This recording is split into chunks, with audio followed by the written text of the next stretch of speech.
Bienvenue dans Feu de connaissance, le podcast qui éclaire les arcanes de la connaissance administrative à travers l'actualité. Dirigé aujourd'hui par Monsieur Stéphane Bouillon, son secrétaire général, le SGDSN contribue à préparer des réponses rapides, efficaces et adaptées de la part de l'État. Il participe à la construction d'un système de résilience robuste destiné à protéger les intérêts fondamentaux de la nation face à toute forme de menace et de danger. Feu de connaissance reviendra dans cette émission sur la création du SGDSN, son rôle et son fonctionnement.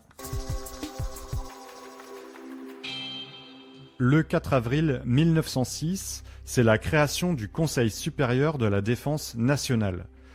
Cet organisme d'études réunissait périodiquement les ministres de la guerre, des affaires étrangères et de l'intérieur. Il disposait alors d'un secrétariat non permanent qui deviendra tour à tour secrétariat général, puis état-major, et finalement secrétariat général de la défense nationale à partir de 1962. Depuis 2009, l'ajout du terme sécurité à son nom marque l'élargissement de ses compétences dans ce domaine, conformément aux orientations du Livre blanc sur la défense et la sécurité nationale de 2008. La transformation du SGDSN suit à cet égard celle des conseils de défense, qui deviennent conseils de défense et de sécurité nationale. Le SGDSN assure le secrétariat du Conseil de défense et de sécurité nationale. Ce Conseil des ministres restreint est présidé par le président de la République et il a pour objectif de coordonner la politique française de sécurité et de défense. Le SGDSN assiste donc son secrétaire général, M. Bouillon, pour la préparation de ces réunions. À l'issue de chaque réunion, il prépare les relevés de décision, notifie les décisions prises et ensuite l'exécution. Il assure à cet effet la liaison avec les départements ministériels concernés.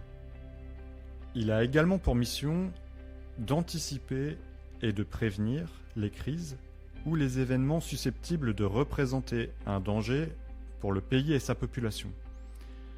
Il anime la mise en œuvre de la stratégie nationale de résilience et il participe à la démarche de continuité d'activité.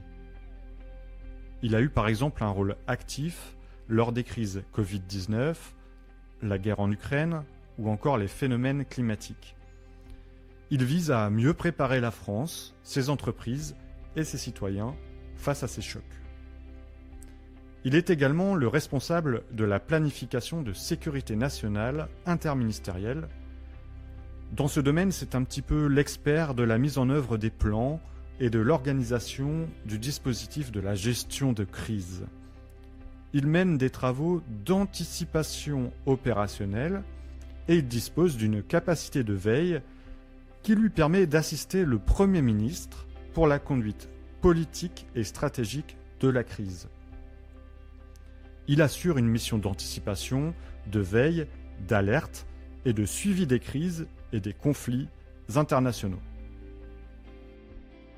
Il réalise des synthèses régulières d'informations et d'évaluations sur plusieurs domaines, comme par exemple les situations de conflit et l'évolution du terrorisme international.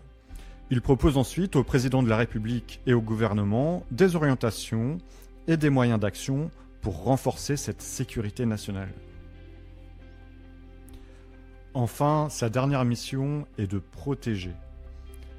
Il contribue à la cohérence de la politique interministérielle de protection, notamment dans les domaines du secret de la défense nationale ou de la cybersécurité.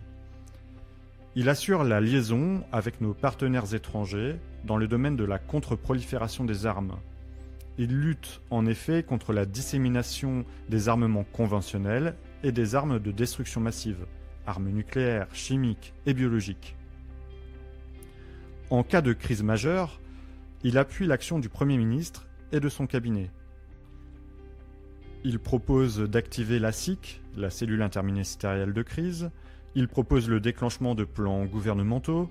Il propose une adaptation de la posture Vigipirate dans le cas d'une crise d'origine terroriste. Il peut proposer l'activation de la réserve de sécurité nationale, par exemple. Le SGDSN s'appuie sur 3 directions. Le secrétariat du Conseil de défense et de sécurité nationale, la direction de la protection et de la sécurité de l'État, qui coordonne et anime les travaux d'anticipation des crises et d'amélioration de la résilience. Elle a d'ailleurs en charge la protection du secret de la défense nationale. Et enfin, la direction Affaires internationales, stratégiques et technologiques, qui a la charge d'étudier le contexte international, les questions de technologies sensibles et les exportations de matériel de guerre. Il dispose également de 3 services à compétence nationale qui viennent compléter son action. L'ANSSI, l'Agence nationale de la sécurité des systèmes d'information, c'est l'autorité nationale de cybersécurité qui propose au Premier ministre les mesures destinées à répondre aux crises qui affectent la sécurité des systèmes d'information des autorités publiques et des opérateurs régulés. Et 2 autres services, l'opérateur des systèmes d'information interministériel classifiés et le service de vigilance et de protection contre les ingérences numériques étrangères. Anticiper, prévenir et protéger, voilà les 3 missions du SGDSN. Il veille, en coordination avec les ministères, à assurer la sécurité et l'intégrité des intérêts de la France.